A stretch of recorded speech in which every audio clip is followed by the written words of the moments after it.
मतलब जो आपके साथ बलात्कार करने की वीडियो बनती थी या मारपीट की बनती थी? मारपीट की नहीं बनती थी सर। जो इनके और लोग थे, तो उन्होंने ऐसे मुंह करके गोली करके पानी डाला।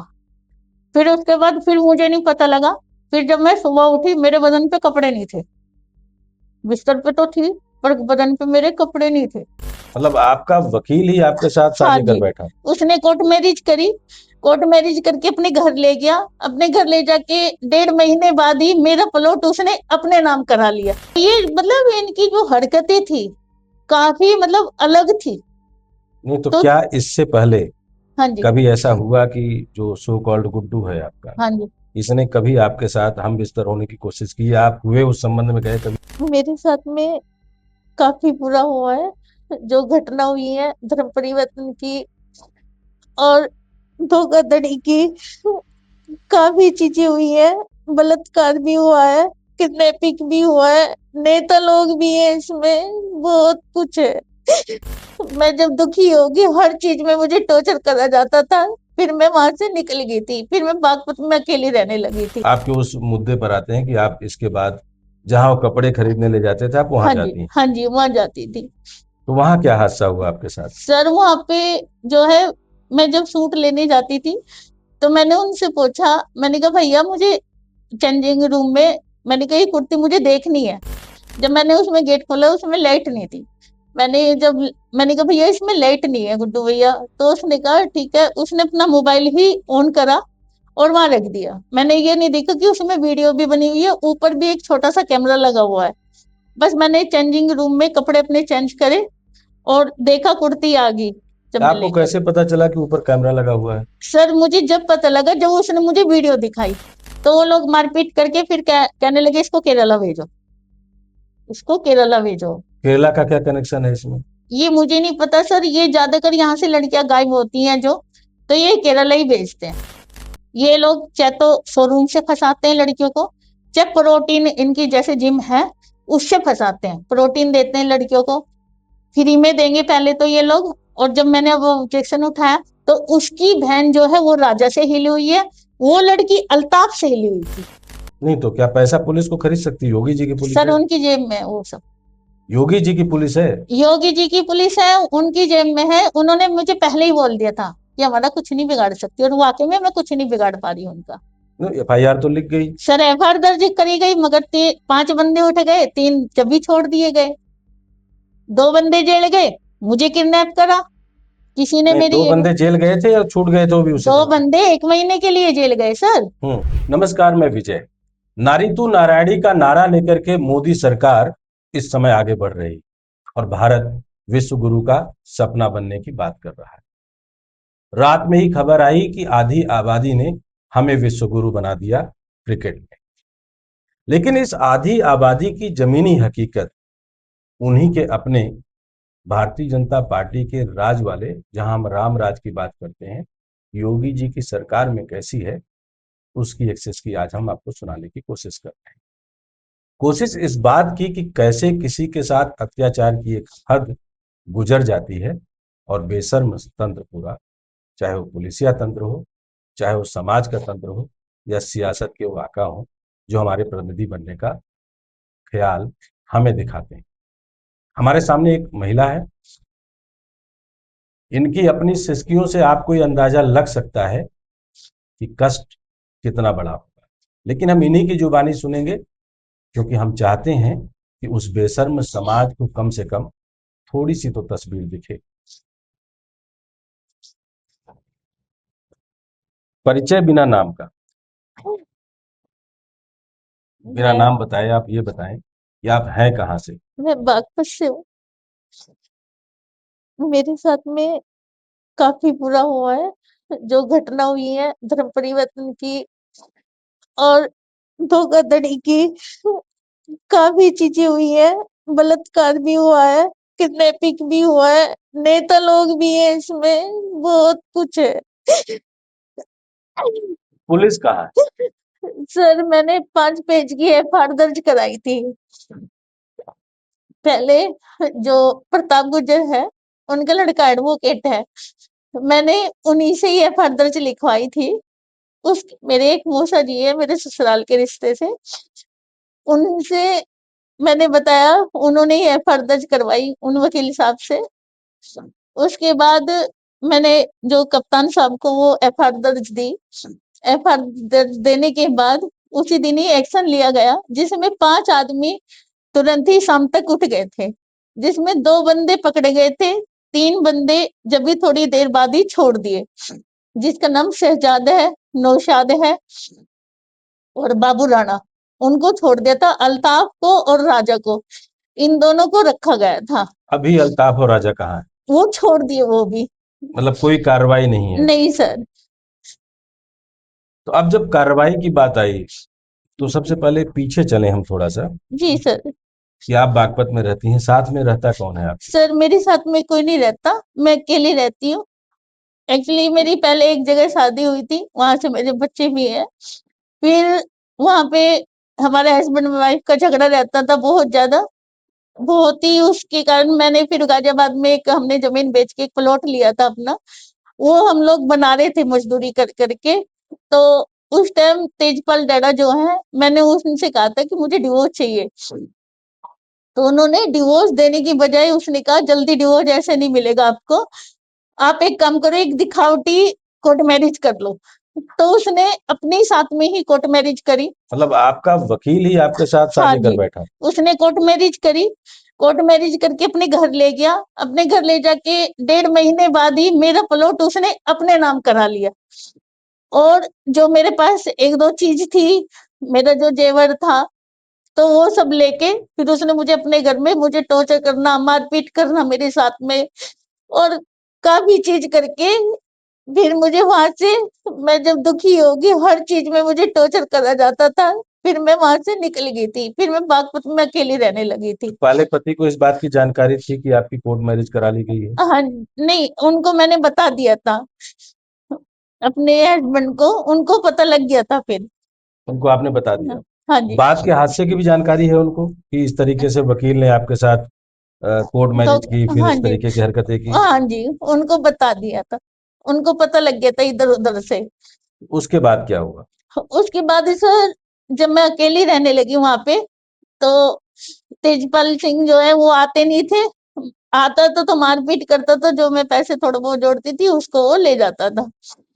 तो उसके बाद जो है, मैं जहाँ पे कपड़े लेने जाती थी, तेजपाल मुझे कपड़े दिलाने ले जाते थे, साथ में जाता था कपड़े लेने के लिए।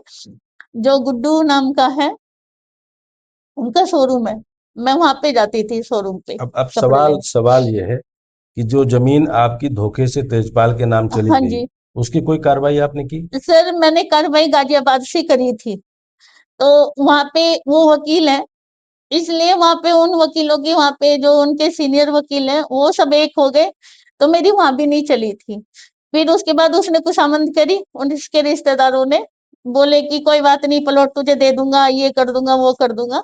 फिर वो समझौते पे आ गया, समझौते पे आने के बाद फिर वो मुझे ले गया, फिर 1-2 महीना रखी, फिर यही काम करा उसने मेरे प्लॉट साथ। मिला आपको? नहीं सर, प्लॉट नहीं मिला, उसने अपने नाम ही कर रखा है। ठीक है। अब आपके उस मुद्दे पर आते हैं कि आप इसके बाद जहां वो कपड़े खरीदने ले जाते थे आप वहां हाँ जी, जाती हैं, हाँ जी, वहां जाती थी। तो वहां क्या हादसा हुआ आपके साथ? सर वहां पे जो है, मैं जब सूट लेने जाती थी, तो मैंने उनसे पूछा, मैंने कहा भैया मुझे चेंजिंग रूम में, मैंने कहा ये कुर्ती मुझे देखनी है, नीले कलर की कुर्ती थी वो जींस में। वो बोला कि ऊपर चले जाओ आप, उसमें चेंजिंग रूम में, तो उसमें जाके वहां पे चेक कर लो। जब मैंने उसमें गेट खोला, उसमें लाइट नहीं थी। मैंने कहा भैया इसमें लाइट नहीं है गुड्डू भैया, तो उसने कहा ठीक है, उसने अपना मोबाइल ही ऑन करा और वहां रख दिया। मैंने ये नहीं देखा कि उसमें वीडियो भी बनी हुई है, ऊपर भी एक छोटा सा कैमरा लगा हुआ है। बस मैंने चेंजिंग रूम में कपड़े अपने चेंज करे और देखा कुर्ती आ गई, जब मैं आपको लेके कैसे आई। पता चला कि ऊपर कैमरा लगा हुआ है? सर मुझे जब पता लगा, जब उसने मुझे वीडियो दिखाई। नहीं तो वीडियो मोबाइल की भी हो सकती है। मोबाइल नहीं, उसने जो दिखाई मुझे वीडियो, वहां पे मेरे घर पे आके मुझे जो टॉर्चर करने लगा 10-15 दिन के बाद, जब मुझे पता चला उस कि हमने तो कैमरे लगा रखे हैं और लड़कियों को भी हम ऐसे करते हैं। उसके पास बहुत लड़कियों की वीडियो थी। एक आरोप आपने लगाया शुरू में जब हम बात कर रहे थे कि धर्म परिवर्तन करा है, हाँ जी। तो ये वाला खेल कब हुआ? सर ये खेल इसकी जो बहन थी वो बीमार थी, उसको कैंसर था। तो उसने कहा, जैसे मैं उसके दुकान पे दुपट्टे लेने के लिए गई, तो वो बोला दुपट्टे तो नहीं है, अभी आई नहीं है, दुपट्टे नहीं है, सूट वूट है। तो उसने कहा कि मेरी बहन को कैंसर है, तुम्हारे कोई जानने वाला है? मैंने कहा हाँ, अमित भैया है हमारे जानने वाले, एक अमित भैया है एम्स हॉस्पिटल में। मैंने कहा वहां पे है। तो जब मैं उनके साथ में जाती, वो कहने लगा चलो तुम हमारे साथ चल दो। तो मैं तो यही जानती थी कि वो लोग हिंदू है, मुझे ये नहीं पता था वो मुसलमान है। क्यों लगा आपको कि हिंदू हैं वो? क्योंकि वो लोग हिंदू का ही नाम रखते थे, हिंदू के नाम से शोरूम है, हिंदू के नाम शोरूम से, किस नाम से है? भारत के नाम से। अच्छा, भारत के नाम से हाँ शोरूम। जी। ठीक है। और वो लोग मतलब जैसे ईद आती है या मतलब कोई भी त्योहार आता है तो वो भगवान की ही फोटो व्हाट्सएप पे डालते हैं, कभी भी मतलब ऐसे नहीं। और हिंदू के उससे टीका भी लगाता था वो, कभी भी मतलब नमाज नहीं पढ़ते थे, मतलब कभी ऐसा महसूस नहीं दिया कि हाँ ये मुसलमान है। ये कलावा भी बांधता था। जो ब्लैकमेलिंग वाला शब्द आपने बोला, जी। ये घटना बहन वाली उससे पहले हो गई थी या उसके बाद वाली बात? सर ये बाद में होने शुरू हुई थी। बाद में शुरू हुई। हाँ जी। ब्लैकमेलिंग पहले कर चुके थे, हाँ जी। तो फिर भी आप उनसे बात करती थी? सर ये लोग क्या काम करते थे, जब मुझे टॉर्चर ज्यादा करने लगे थे, ये लोग वीडियो दिखाने लगे थे कि हम इसको मतलब वो कर देंगे, वायरल कर देंगे, इस वजह से ये सब होता था। नहीं, बड़ा क्लियर सा सवाल है हाँ जी। और होना भी चाहिए, जी। जहां तक पत्रकारिता का अपना धर्म है। आप बोल रहे हो कि वो ब्लैकमेल कर रहे हैं, हाँ जी। फिर आप उनकी बहन के लिए आप रिफर भी कर रहे हो डॉक्टर को? सर उसने जब ब्लैकमेल करा, जब नहीं उस टाइम ब्लैकमेल करा था उसने मुझे, ब्लैकमेल उसने जब वहां चले गए हम हॉस्पिटल में, हॉस्पिटल में जाने के बाद ही उसने शुरू कर दिया था ये चीजें मेरे साथ में। मतलब ये घटना उसके बाद हुई? हाँ। ब्लैकमेलिंग तो उसके बाद हुई? ब्लैकमेलिंग उसके बाद तो हुई है। कितने हद तक आप बातचीत करती थी? बस भैया नमस्ते, या इसके शोरूम पे कपड़े लेने जाती थी जैसे, तो बस इतनी होती थी हमारी, वैसे नहीं होती थी हमारी नहीं, बातें। ऐसी कोई दोस्ताना संबंध की आपसे बातचीत होते होते दोस्ती पक्की हो गई हो कि नहीं चलो सर, यही हमारा सब कुछ है? ऐसा कुछ भी नहीं हुआ है, ये सब घटनाएं बाद में हुई है। जब उसने मुझे मतलब एम्स हॉस्पिटल ले गया, एम्स हॉस्पिटल ले जाने के बाद फिर वहां से जब मैं आ गई, जब मुझे पता चला ये मुसलमान है, उसकी बहन के जो डॉक्यूमेंट्स थे उसमें शहजादी, मैंने कहा तुम तो मुसलमान हो, क्या लगा तो क्या हो गया। फिर उसकी भाभी, उसकी बहन, तो मैं जैसे इनके घर पे गई, वहां पे अनमेरिड लड़की थी, वो नाम मुझे नहीं पता है, उस लड़की को दर्द हो रहा था पेट में, तो इनके घर पे थी वो। मैंने कहा भाई ये क्या सिस्टम है तुम लोगों का, तो उसने बोला कि ऐसा है तू उधर ध्यान मत दे, उधर ध्यान मत दे। तो ये रात को किसी टाइम भी मेरे घर आते, डिम्पल उसको एक बार देख लियो, या एक बार हॉस्पिटल चल दे हमारे साथ में, या ये, तो मैं बोल देती थी ठीक है मैं चल रही हूँ। जो अमित भैया है मैं उन्हें फोन कर देती, भैया एक बजे ने भर्ती करवा दो, इन दीदी को दर्द हो रहा है। तो मुझे जब पता लगा कि ये भाई मॉडर्न आदमी है। तो आपका नाम बदलने की कवायद कब आई कि आपको धर्म लेना है, धर्म परिवर्तन करना सर है? ये जब मैं इनके पास जाती थी तो फिर जिम में मैं काफी मोटी थी, ये कहने लगा कि तू थोड़ा पतली हो, ज्यादा मोटी हो गई है। मैंने कहा ठीक है कोई बात नहीं, पर जिम उम तो मुझसे नहीं होगी, मुझे सांस चढ़ते, मुझे हाथ दिक्कत होने लगती है। क्या लगा कोई बात नहीं, जब मैं जिम में चली गई तो वहां लड़कियों के साथ में ऐसी घटनाएं हुई है। तो वहां पे जो मैंने देखा, बोले कि मैडम तुम बुर्का पहन के जब ये करो, तो ये मतलब इनकी जो हरकतें थी काफी मतलब अलग थी। नहीं, तो तो क्या इससे पहले हाँ जी। कभी ऐसा हुआ कि जो सो कॉल्ड गुड्डू है आपका, हाँ जी। इसने कभी आपके साथ हम बिस्तर होने की कोशिश की, या आप हुए उस संबंध में गए कभी आप? नहीं, उस टाइम कुछ नहीं हुआ था, ये सब घटनाएं बाद में होती चली गई फिर।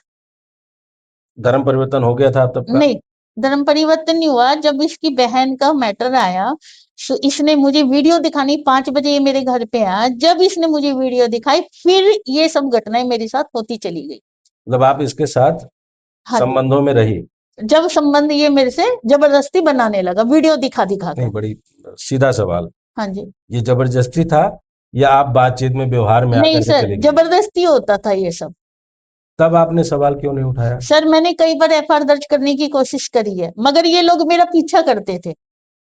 मैं कहीं को भी जाती थी, अगर मैं मतलब मेरे घर से थोड़ी दूर की दुकान है परचून की, मैं वहां पर दूध लेने भी जाती थी, इधर आ, कहाँ गई थी, मतलब जो कोने पे जिम है, वो पूछता था मुझसे कहाँ गई थी, क्यों गई थी, सब्जी लेने गई, क्यों गई थी, कहाँ गई थी। मोटरसाइकिल पे मेरा पीछा करा जाता, मैंने कई बार ऐसे कोशिश कितने की। लोग थे जो आपके साथ संबंध में गए हो, जबरदस्ती संबंध बनाया हो? सर ये इन्होंने अभी तो पहले तो 2 बंदे थे, फिर उसके बाद जब ये मैंने एफआईआर दर्ज कर दी, एफआईआर दर्ज करने के बाद फिर नेता लोग आ गए इसमें समझौते के लिए, नहीं, मैं समझौते। समझौते की बात नहीं कर रहा हूँ। जी।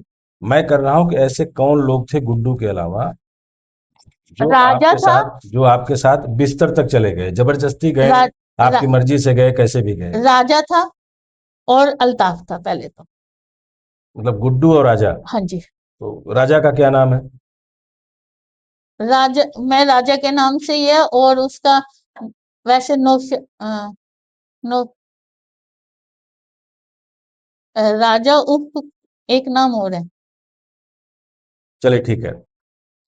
तो इसके बाद आपने शिकायत थाने में की, जी। एफआईआर दर्ज नहीं हुई? नहीं, एफआईआर एफआईआर दर्ज हो दर्ज गई? होगी थी सर। अच्छा, दर्ज हो गई। हाँ जी। ये शिकायत कितने दिनों बाद आपने की? सर शिकायत मैंने 2-3 महीने के बाद करी है, जब इन मतलब लोगों ने काफी मुझे परेशान कर दिया, पूरा टॉर्चर कर दिया। टॉर्चर का डोज कितना था? हद से ज्यादा बुरा मत ऊपर था। मानिएगा। हाँ जी, हाँ जी। टॉर्चर का डोज का मतलब है कि आप सर सप्ताह में कितने बार ये लोग आपसे जबरिया इस तरीके के संबंध ये की बात दूसरे करते थे? तीसरे दिन होने लगा था मेरे साथ में। तो गुड्डू और राजा थे या कोई और भी नहीं, आता था? गुड्डू और राजा, पहले गुड्डू और राजा हम्म। मेरे घर पे आते थे, जिस मकान में मैं रहती थी। फिर उसके बाद ये लोग मुझे जब मतलब परेशान करते रहे, फिर और लोगों से जोड़ने की कोशिश करने लगे थे। वो और लोग आते थे आपके पास? जैसे आने की कोशिश करते थे, तो मैं घर से भाग जाती थी या ताला बंद करके इधर उधर होती थी। तो आपने उस समय नहीं कोशिश की कि अपने किसी व्यक्ति को, परिवार में किसी सर लोग को बताया जाए? नहीं, किसको जब भी मैंने मौसा जी को बताया था अपने। तो आपके मौसा जी की भूमिका क्या रही इसमें? सर मैं, जो मौसा जी है मेरे ससुराल के रिश्ते से ही लगते हैं वो लोग भी, तो मैंने उन ससुराल ससुराल मतलब तेजपाल वाली या उससे पहले तेजपाल वाली? वाले, अच्छा। मैंने उनको बताया सारी राम कथा। मैंने उनको कहा मौसा जी मेरे साथ में ऐसे ऐसे बात हो रही है, तो वो बोले कि ठीक है कोई बात नहीं, तुम मेरे साथ चल। ठीक है। उन्होंने मेरी एफआईआर दर्ज, जो प्रताप गुर्जर है उनका लड़का जो एडवोकेट है, फिर मैंने उनको सारी राम कथा बताई है कि ऐसे ऐसे बात है, और इनका काफी बड़ा गिरोह है, कुछ लोनी में भी बंदे रहते हैं। इसमें एक वकील भी है, इसमें एक वकील भी है जो कोर्ट में वो कराता है, शादी कराता है। नहीं, तो ये शादी कोर्ट में होती है या शादी? नहीं, घर में ही डॉक्यूमेंट्सों पे साइन कराते हैं लोग। अच्छा, अपने आप होती है? हाँ जी। तो शादी का पद्धति वही कबूल कबूल कबूल वाला है या कुछ और कबूल होता है? कबूल वाला कराते हैं। वैसे शादी नहीं होती? तो नहीं मौलवी सर, मौलवी कोई होता है, वकील होता है? मौलवी भी होता है, वकील भी होता है सर। ये कहाँ आपके साथ ये भी हुआ है ऐसा? हाँ जी, ऐसा मेरे साथ हुआ है, और वो घर पे नहीं हुआ मेरे साथ में, वो हुआ है जामा मस्जिद में मेरे साथ में। जामा मस्जिद कहाँ पर? लाल किले के पास में है, उस साइड को ले गए थे मुझे। आप वहां गए थे? हाँ जी। तो आपको पूरा होशो हवास था कि ये आपकी शादी करवा रहे हैं? हाँ जी, वहीं से, वहां जब ये करवा रहे थे तो जोर जबरदस्ती, फिर उसने मुझे चांटे भी मारे वहां पर भी, कि और एक किताब भी दी उसने, मौलाना ने, और उनकी आंख में यहाँ पे हल्का सा सफेद सा फूल है, मौलाना के? मौलाना की। ठीक है जी। और उसने जो एक किताब दी थी वो मैंने एसपी साहब के यहाँ दी है, उस पे उसने निशान लगाए। जब मैं नहीं मानती हूँ तो वो लोग मारपीट करके फिर कहने लगे इसको केरला भेजो, इसको केरला भेजो। केरला का क्या कनेक्शन है इसमें? ये मुझे नहीं पता सर, ये ज्यादातर यहाँ से लड़कियां गायब होती हैं जो, तो ये केरला ही भेजते हैं। कुछ लड़कियों के ऐसे नाम आपको पता चले क्या इस दौरान, जो गायब हुई हो, जो इनके गिरोह में फंस गई हो, या आप जैसा हादसा उनके साथ हुआ हो? सर क्योंकि आप तो 3-4 महीने हाँ, संबंध में थी। 3-4 महीने में इनके संबंध में रही हूँ। तो एक लड़की और है, मगर मैं उसके पास गई हूँ, वो लड़की उठने को तैयार नहीं है, ना मुझे उसका पता है। उसके घर भी गई हूँ मैं। ये लोग चाहे तो शोरूम से फंसाते हैं लड़कियों को, चाहे प्रोटीन, इनकी जैसे जिम है उससे फंसाते हैं, प्रोटीन देते हैं लड़कियों को, फ्री में देंगे पहले तो ये लोग। और जब मैंने वो ऑब्जेक्शन उठाया तो उसकी बहन जो है वो राजा से हिली हुई है, वो लड़की अल्ताफ से हिली हुई थी। राज जो अल्ताफ है, ये लोग एक सिम नहीं चलाते हैं, ये लड़कियों को भी अपना ही सिम देते हैं खरीद के। मतलब नाम इन्हीं का होता है सिम? नाम उन्हीं का ही होता है। मेरे पास भी इन्होंने ही सिम दिया मुझे। जो मेरा पर्सनल नंबर है वो तो अलग है, दूसरा जो नंबर इन्होंने मुझे दिया है। तो आपकी बातचीत उसी नंबर से होती थी दूसरे वाले से? नहीं सर, जो सिम इसने मुझे दिया था उसी से बात होती थी उसी आपकी? से बात करता था ये मुझसे। ठीक है। फिर ये मेरा, जब मैं खड़ी हुई इस मामले में, तो ये मेरा फोन छीन के ले गया था मुझसे। नहीं, ये एफआईआर के बाद की घटना है फोन छीनने की या पहले की? सर पहले छीन के ले गया, फिर जब मैं नहीं खड़ी, कर ले जो करना है, धमकी देते थे, मारपीट करते थे। मेरे कले वहां पे आके मेरे घर पे ही मुझे कहीं रोकते थे, करी क्यों ना रिपोर्ट, कर ले जा, हम क्या करेगी तू हमारा, बहुत गंदी गंदी नहीं, तो गाली देते इतना थे। इतना बेखौफ कैसे हो गए? क्या पुलिस का डर नहीं था इनको? सर उनको डर नहीं है, क्यों? क्योंकि उनके पास बहुत पैसा है। नहीं तो क्या पैसा पुलिस को खरीद सकती है? योगी जी की पुलिस सर है। उनकी जेब में है वो सब। योगी जी की पुलिस है। योगी जी की पुलिस है, उनकी जेब में है। उन्होंने मुझे पहले ही बोल दिया था कि हमारा कुछ नहीं बिगाड़ सकती, और वाकई में मैं कुछ नहीं बिगाड़ पा रही हूँ उनका। एफआईआर तो लिख गई। सर एफआईआर दर्ज करी गई, मगर 5 बंदे उठ गए, 3 जब भी छोड़ दिए गए। 2 बंदे जेल गए, मुझे किडनैप करा किसी ने नहीं, मेरी दो एक। बंदे जेल गए थे या छूट गए थे वो भी उसी दो समय? बंदे 1 महीने के लिए जेल गए सर, हम्म। फिर छूट गए, क्योंकि उन लोगों मतलब ने दो मुझे। महीने वही 1 गुड्डू, महीना। गुड्डू और राजा, राजा। ये दोनों 1 महीने जेल में थे। हाँ जी। तो मगर तो आपके साथ जो समझौते वाली बात थी जी, वो इसके बाद हुई या पहले हुई? एफआईआर दर्ज के बाद। एफआईआर दर्ज हुई, हाँ जी। 5 लोग गिरफ्तार हुए, हाँ जी। 3 छूट गए, हाँ जी, शाम दो को। जेल चले गए। हाँ जी। वो 1 महीने बाद आते हैं, हाँ जी। तो उनको बेल मिल गई। हाँ जी। तो आपने अपोज नहीं किया या आप आपकी जानकारी के बिना हो गया? सर मैं बताती हूँ इसमें क्या हुआ है। जैसे मैंने एफआईआर दर्ज करी, 30 तारीख को मैंने एफआईआर दर्ज करी। 1 तारीख को मैं दूध लेने जाती हूँ सुबह दुकान पे, परचून की दुकान है, वहां से मैं थैली लेके आती हूँ। जब मैं दूध की थैली लेके आ रही थी, तो मुझे 2-3 बंदे मिले। उन्होंने कहा डिम्पल सुनियो। मैं कहा हाँ भैया, क्योंकि पूरे हंगामा हो गया था पूरे बागपत में कि भाई डिम्पल ने ऐसे ऐसे कर दिया, डिम्पल ने ऐसे ऐसे कर दिया। सबको पता था कि डिम्पल पीछे नहीं हटेगी। तो उन लोगों ने कहा डिम्पल हमें एक बार तेरे से बात करनी है। मैं कहा हाँ ताऊ जी बताओ। बुजुर्ग है, काफी बड़े आदमी है। तो मैंने कहा हाँ बताओ, क्या लगे एक बार तुझे वहां तक चलना है। मैंने कहा कहाँ था जी, मैंने कहा तो मैं दूध की थैली रखी हूँ एक बार। मैंने फ्रिज में दूध की थैली रखी। दूध की थैली रखने के बाद मैं लॉक लगा के अपने घर का, मैं उनके साथ चली गई। उन्होंने मुझे ये कहा कि सिर्फ हमें इसी मामले में हम तेरे साथ हैं, हमारी तो बेटी है, धर्म की बेटी है। उन्होंने मुझे ऐसे करके, वो एक महिला थाना है, महिला थाने के सामने ऑन रोड पे एक ऑफिस है, मुझे नहीं पता था, मैं तो गई भी फर्स्ट टाइम ही उस ऑफिस के अंदर। उसमें वहां लेकर गए तो वहां पे जितने भी थे सब नेता लोग, मेरा वहां कोई नहीं था। नेता कौन थे? नेता प्रताप गुज्जर था, और प्रमोद प्रमुख था, नीरज था, एक मेरा मौसा था, हेड़ा वाला जोगी, और भूपेंद्र था उप मोनू, और एक ये था नौशाद था, शहजाद था, इन्हीं का ही बंदा, अमित चौहान था, और प्रताप गुज्जर का लड़का था जिसने मेरी एफआईआर दर्ज लिखी थी वो मतलब भी, वकील आपका? वकील मेरा वो भी था। तो इन लोगों ने वहां मुझे बैठाया। मैंने उससे छोटे बोला, मैंने कहा भाई ये तो बताओ, तुम लोगों को मैं बहन मानते हो, मैंने हमेशा तुम्हें भाई का दर्जा दिया, तुम लोग मेरे साथ ऐसा। तो उन्होंने कहा तू एक वर्ष शांति बैठ। पहले उन्होंने मुझे बैठाया, बैठाने के बाद क्या लगे, होगी तेरी बात। मैंने कहा हाँ, होगी, मैंने ये बात जरूर कही है, मैंने कहा हाँ, होगी। उन्होंने कहा तो एक काम कर, 25 लाख रुपए ले ले। मैंने कहा किस चीज के। बोले इस मैटर को यही खत्म कर। वकील ने बोला मेरे, जिसने मेरी एफआईआर दर्ज लिखी, 25 लाख रुपए ले। प्रबंध प्रमुख ने बोला 50,000 ले ले, 50 लाख रुपए ले। एक ने बोला 80 लाख रुपए ले ले। मैंने कहा मैं पीछे नहीं हटूंगी, जो मेरे साथ घटना हुई है मुझे 1 रुपया नहीं चाहिए, और अब तक भी मुझे मेरी जान का भी खतरा है, और मुझ पे जो प्रेशर दिया जा रहा है पैसों का, फैसला कर ले। मैंने कहा मैं फैसला नहीं करूंगी। फिर क्या हुआ? फिर सर उन्होंने जैसे मुझ पे प्रेशर बनाया, मैं नहीं मानी। तो उन्होंने कहा 9-7 जैसे छोड़िया, जैसे छोड़िया। मैंने कहा नहीं मैं अपने आप चली जाऊंगी। उसने फिर कहा नहीं नहीं, मैं छोड़ दूंगा, कोई बात नहीं, टेंशन मत ले। मैंने कहा भाई मैं अपने आप चली जाऊंगी, तू क्यों टेंशन ले रहा है, मैं खुद चली जाऊंगी। क्या लगा नहीं तू बैठ। उसने मुझे गाड़ी में बैठाया, फिर सर उन्होंने मुझे बिल्कुल भी छोड़ा नहीं। फिर तो सारा दिन उन्होंने गाड़ी में घुमाई। तो आपने चिल्लाया नहीं, आपने आवाज नहीं सर उठाई? गाड़ी में भी उनकी ऐसी गाड़ी थी, आवाज कितनी लगा लो बाहर सुनाई ना दे। बाहर और आगे जो सीट होती है ना, जो गाड़ी चला रहा था वहां से वो बटन खुल रहा था। पहले वे लोग ले गए मुझे उधर हरियाणा की साइड में, फिर लेके आए, सारे दिन घुमाया।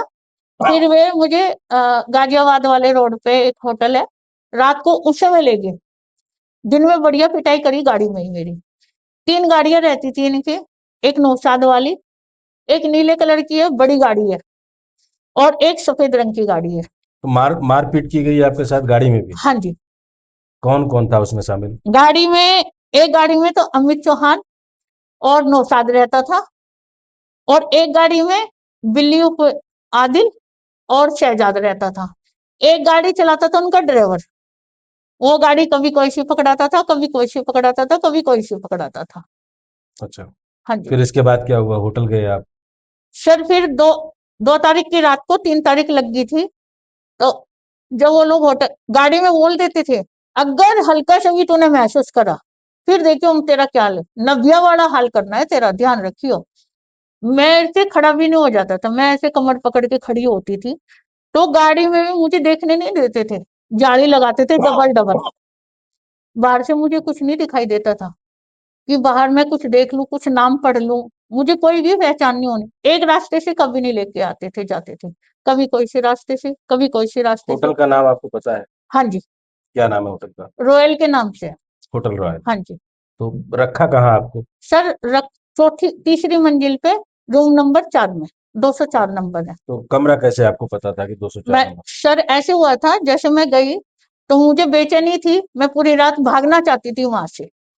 जब मैं बाहर निकल, ये लोग लेते थे 2 कमरे, रहते थे एक ही कमरे में, मतलब आपके साथ ही रहते थे? मेरे साथ में ही रहते थे, दिखावटी लेते थे 2 कमरे।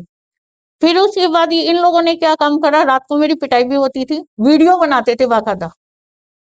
जो मतलब आपके साथ बलात्कार करने की वीडियो बनती थी या मारपीट की बनती थी? मारपीट की नहीं बनती थी सर, जो इनके और लोग थे अपने प्रति, अपने आप को बचाने के लिए वो वीडियो बनाते थे,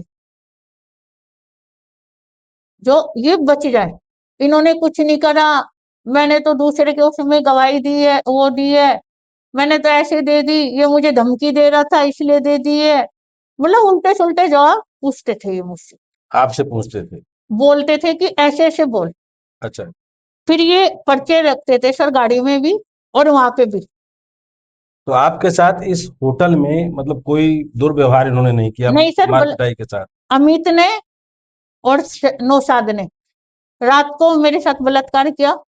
जब मैं सुबह उठी थी, मुझे नहीं पता, इन्होंने जैसे मेरे सर में दर्द हो रहा था, फिर बोले ले ये टैबलेट पकड़, उसमें से निकली हुई थी, तो वो टैबलेट इन्होंने मुझे जबरदस्ती दी। मैंने मना भी करी, मैंने कहा नहीं मैं ठीक हूँ। तो इन्होंने मुझे नीले हरे कलर की कुर्सी है वो, उसमें बैठी हुई थी मैं, बाल पकड़ के फिर क्या लगा इसके मुंह में कुछ फूंक। जब जबरदस्ती थोड़ा मेरा खोल के, ऐसे मेरा आज भी है निशान, मेरी पूरे कमर पे है, तो उन्होंने ऐसे मुंह करके गोली करके पानी डाला। फिर उसके बाद फिर मुझे नहीं पता लगा, फिर जब मैं सुबह उठी मेरे बदन पे कपड़े नहीं थे, बिस्तर पे तो थी पर बदन पे मेरे कपड़े नहीं थे। जब मैं सुबह उठी थी तो मतलब कि ये इतनी गंदी गंदी बोल रहा था कि मैं बता भी नहीं सकती आपको कि कितनी गंदी गंदी फिर आपने भागने की कोशिश की वहां से? सर रात को मैंने भागने की कोशिश करी थी, जिस दूसरे दिन? दूसरे दिन कितने दिन थी आप वहां पर? 2 रात रही सर मैं वहां। मतलब ये रात को रखते थे वहां पे, सुबह फिर निकाल देते थे, फिर सारे दिन गाड़ी में घुमाते थे, फिर रात को वहीं ले जाते थे खाना तीन पीना तक। खिलाते थे? सर एक रोटी खाई थी बस 3-4 दिन में वहां पे, और बीच बीच में ये वहां पे चाय मंगाते थे, जब मैं बेहोश हो जाती थी, जब चाय या बिस्किट मंगाते थे। तो गाड़ी में भी आपके साथ गलत व्यवहार था या गाड़ी मारपीट? में सर मारपीट भी हुई है, और बिल्ली ने और शहजाद ने किया है। फिर जब आपने भागने की कोशिश की तो फिर क्या हुआ? सर जब मैं भागने की कोशिश कर रही थी होटल में से 3 तारीख की रात को ही, तो नीचे एक आदमी बैठा हुआ था जिसको इसने पैसे दिए थे, नौशाद ने, होटल भी इनके जानने वालों का ही है वो सर। तो जैसे मैं पूरी रात तो ऐसे घूमती रही, जब ये लोग सो गए, फिर मैं धीरे-धीरे जाने लगी। जब मैं नीचे गई, तो वहाँ पे वो आदमी बोला, "लड़का, कहाँ जा रही है? चलो ऊपर।" फिर उसने, मुझे नहीं पता, उसने घंटी बजाई या फ़ोन किया। फिर नौशाद ने मुझे ऊपर बाल पकड़ के खींच के लिया जिन्ने मेरे को। इतने में दूसरी मंजिल पे नहीं आई थी, इतने में वो नीचे चला गया था। जब वो नीचे चला गया, फिर मेरे बाल पकड़ के ऊपर लाया, फिर लात घुसे खूब बजा के। फिर सर वो जो बाथरूम में चला गया, मैंने फटाफट एक फोन मिलाया घर पे अपने बेटे के पास ही। एक कॉल हुई भी नहीं सर, उसमें मैंने हेलो ही करी थी बस। इतने में नौशाद निकला बाहर बाथरूम में से, फिर उसने मेरे साथ में फिर मारपीट करी, और फिर मतलब बस शांत रहिए, जो हुआ है वो तो दर्द है, हमारी सवाल जवाब करें। इसके बाद क्या हुआ, फिर वहां से आप छूटी कैसे? फिर उसके बाद ये लोग 4 तारीख को मेरे बयान होने थे, इन्होंने मुझे होटल से निकाला। फिर उन्हीं का ही ऑफिस था जानने वालों का, वहां ले गए। उन्होंने कहा कि इसको अभी नहीं लाना, अभी आई नहीं है। जब पुलिस वाले आ गए दूसरी मंजिल पे, जब ये मतलब सर, आप थाने में नहीं गई थी, नहीं सर, कोर्ट में नहीं गई थी, किसी के ऑफिस में? कोर्ट में तो गई थी। फिर नहीं, ये जो बयान आपके हुए, बयान कहाँ हुए थे आपके? सर पहले बयान हुए मेरे इनके ऑफिस पे, कोई ऑफिस है दूसरी मंजिल पे ऊपर। जब वो पुलिस वाले आ गए सर, जब मेरे बयान हुए, उसने बोला बस हाँ ना का जवाब दियो और कुछ नहीं बोलना। मतलब कोर्ट में आपने हाँ और ना में जवाब दिया? कोर्ट में सर उन्होंने मेरी जेब में स्पीकर रख रखा था, अपने फोन से कनेक्ट कर रखा था उन्होंने। जब मैं बोल लूं कुछ नहीं पूछे, इतना बस एफआईआर दर्ज करवाई। मैंने कहा हाँ मैडम, और कुछ भी नहीं, ठीक है इसमें साइन कर दो। उसमें मैंने साइन कर दिए, और क्या इस बस। दौरान ये जो लोग आपको होटल में रखा हुआ था, इन्होंने किसी पेपर पे कहीं दस्तखत साइन करवाया है? नहीं सर, किसी उसमें कागज पे किसी ने कोई दस्तखत साइन करवाया है? नहीं सर, उसमें नहीं कराए। मतलब पुलिस अधिकारी को आप पहचानती हैं, जो पुलिस अधिकारी आपका दूसरे मंजिल पर बयान ले रहा था? हाँ जी, मैं जानती हूँ क्या उनको। नाम है उनका? नाम नहीं पता मुझे, शक्ल से जानती हूँ सर। किस पद पर थे? हवलदार थे? एसआई थे? लग रहे हो लेडीज के भी ऐसे, जेंट्स के भी। महिला थी वहां पर कोई? हाँ जी। महिला पुलिस थी? उसके बाद जब आपका बयान हो गया तो क्या फिर इन लोगों ने आपको छोड़ दिया? नहीं सर, फिर नहीं छोड़ा। फिर भी ये गाड़ी में बैठा के मुझे हरियाणा ले गए। हरियाणा ले जाने के बाद वहाँ होटल पे खाना, पहले एक झोपड़ी सी थी, उसमें लेके कह लगे यहाँ नहीं। फिर एक आगे ले गए, आगे एक होटल सा था, इधर लिखा हुआ था सोयाबीन चाप, और इधर दारू का ठेका है। वहाँ बीच में एक चौक सा है, कांच के शीशे, वहाँ ले गई, वहाँ मैंने एक रोटी खाई है। गले के डिम्पल रोटी खा, पहले चाय पिलाई, फिर उन्होंने मुझे रोटी खिलाई, फिर लेके आ गए।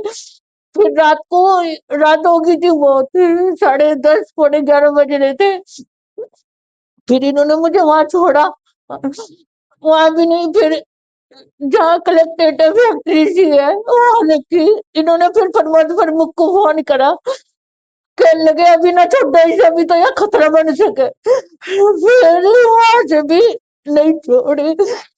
फिर मैंने कहा मुझे छोड़ दो, मुझे अब नहीं करना कुछ भी, अब तो छोड़ दो। जब मैंने उनके हाथ पैर जोड़े पकड़े, फिर उन्होंने 10:30 बज रहे हो, पौने 11 बजे हो, जब उन्होंने मुझे मेरी गली के आगे छोड़ा ऑन रोड वाले पे, और कहने लगे सुन इधर, और मैं कहा भैया, मैं फिर भी भैया ही बोली। कहने लगा जो वो, कहने लगे ना कोई पैसे को कहेगा तो उन्होंने कह दिया हाँ कर लिया मैंने फैसला। मैंने कहा मैंने तो 1 रुपया भी नहीं लिया, मुझे नहीं चाहिए पैसा। तो क्या लगता है कि कोई आपके बिहाफ पर पैसा खा गया? हाँ जी, नेता लोगों ने ही खाया है होगा। मैंने नहीं खाया भैया 1 रुपया भी किसी का। अब जब नेताओं की बात आती है तो जी, आपके यहाँ तो नेता भी होंगे, हाँ जी, मैं किसी नेता नेता के लोगों के पास? पास सबके पास जा रही, कोई मेरे सुन ही नहीं रहा। नेता लोगों से उनकी जान पहचान है, सब नेता उनके पास ही है। तो भारतीय जनता पार्टी के नेताओं के पास नहीं गई आप? नहीं सर, वहां नहीं गई आप? मैं अभी एक बीजेपी के नेता, मैं उनके पास गई हूँ। उन्होंने मुझे आश्वासन दिया है कि मैं तुम्हें योगी जी से मिलाऊंगा। इसमें किस पार्टी के नेता थे ये जो आपने नाम बताया? प्रताप गुर्जर है, प्रताप किसान गुर्जर। यूनियन से सर। तो और किसान यूनियन वाले तो महिलाओं की, किसानों की, बेरोजगारी के हक की बात सर करते हैं, तो कुछ उन्होंने, नहीं है, सब झूठ है ये। तो क्या इन नेताओं ने कभी आपके वो साथ लोग बदसलूकी की? वो यार इससे बढ़िया क्या होगा भैया, जो इंसान बैठ के बोलने लगा ना, जिसको सारी बात सच पता है। नेताओं ने आपके साथ कोई गलत काम किया? नहीं, उन्होंने गलत काम नहीं करा। बस आपकी बोली लगाते रहे? हाँ, तो अब क्या है आपका मानना, चूंकि सारी हदें तो पार कर ली है इन लोगों ने, हाँ जी, तो अब एफआईआर भी पुलिस ने कोई किसी को कोई गिरफ्तार, नहीं तो ये लोग छूटे कब? सर, ये ये तो जब भी छुट गए थे। नहीं, सर मैं यही चाहती हूँ मेरे दोबारा बयान हो ये या ये 1 महीने में छूट गए? हाँ जी, 1 महीना भी पूरा नहीं हुआ सर। तो आपने कुछ अदालत में लिख के दिया था या उनको जमानत है अभी? सर ये तो मुझे नहीं पता, मैंने कुछ लिख के नहीं दिया उसमें। मैं एक वकील साहब है मेरी, सोनिया, उसने स्टेटस डाल रखा था कि क्या 50,000 में लड़की बिक जाती है, तो शहजाद पढ़ रहा था फेसबुक पे। तो जब मैं उसके बाद जब मैं 4 तारीख को मेरे बयान हुए, 5 तारीख को फिर मैं सुबह जब जा रही थी, हमारे पड़ोस में एक अंकल है, पुलिस में इंस्पेक्टर थे, रिटायरमेंट हो चुके। उन्होंने मुझे कहा, डिम्पल क्या क्या हुआ बेटी? मैं कहने लगी अंकल ऐसी ऐसी बात है। कहने लगे तो एक काम कर, वकील कर। मैंने कहा अंकल नहीं, मैं योगी के पास जा रही हूँ। मैंने सुबह उठी, जब मैं योगी के पास जाने लगी, इन्होंने फिर मुझे लोनी घेर लिया। फिर तो लोनी इनको से इनको कैसे पता चला कि आप वकील थे? नजर सर, रखते थे? मैं ये है कि मैं कहीं जा भी नहीं सकती, अब भी मैं छुप के रह रही हूँ इधर उधर। तो देश के मुख्यमंत्री, प्रधानमंत्री, सब पूरी व्यवस्थाएं हैं, जी, और आप जहां पर हैं, योगी जी तो बिल्कुल चाक चौबंद सब व्यवस्था लोग करते बिक हैं। जाते हैं, वहाँ नाम ही है बस। तो योगी जी से क्या अपील करोगे? सरकार उनकी है, प्रशासन उनका है। मैं योगी जी से प्रार्थना है मेरी, मेरे दोबारा बयान हो जा रही ने, सख्त से सख्त सच का साथ दे। अगर मैं झूठ बोल रही हूँ तो मुझे फांसी पे चढ़ा दो, मैं सच बोल रही कोई मेडिकल हुआ अब तक हूँ। आपका? सर मेडिकल नहीं हुआ, मैं मेडिकल वाली जो डॉक्टर थी वो सही थी, वो कराने को, मगर जो वहाँ भी पुलिस वाली थी, कहती जैसे मैडम क्वेश्चन पूछी थी, इन्होंने तो बोला डॉक्टर ने मुझे कि ये तो एक कहानी सी होगी कि मैं बस में जा रही थी, उन लोगों ने कहानी दे दी वहाँ। तो इस पुलिस वाली मेरे से आगे आगे बोलती रही, फिर मतलब वो कह लगी अपने, तुम्हारे साथ कोई है? मैंने कहा नहीं, भाई है। कहने लगी कौन भाई? सगा है? मैंने कहा नहीं, ऐसे उन्हीं का ही आदमी था वो।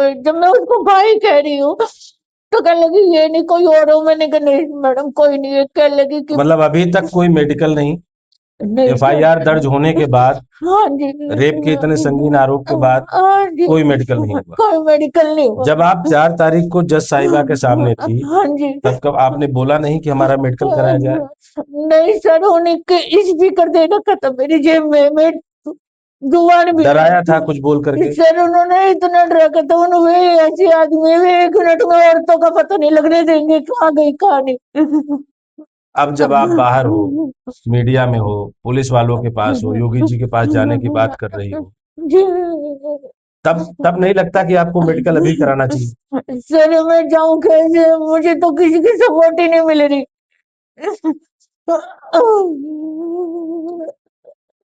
इस आवाज को, इस सिसकी को अगर आप सुन रहे हो, समझ रहे हो, तो शायद आप अंदाजा लगा सकते हैं। हो सकता है कि आप में से कुछ लोग हों जो यहाँ आकर के लिखें कि यह महिला नाटक कर रही है और इसकी यह घड़ियाली आंसू।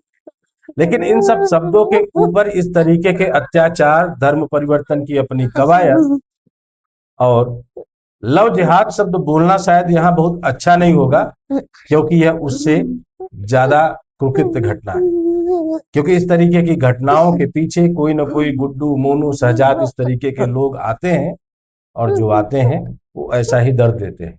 लेकिन इस दर्द को क्या सुनने के लिए हमारे महिला आयोग के पास समय है? क्या वह स्वतः संज्ञान लेंगी?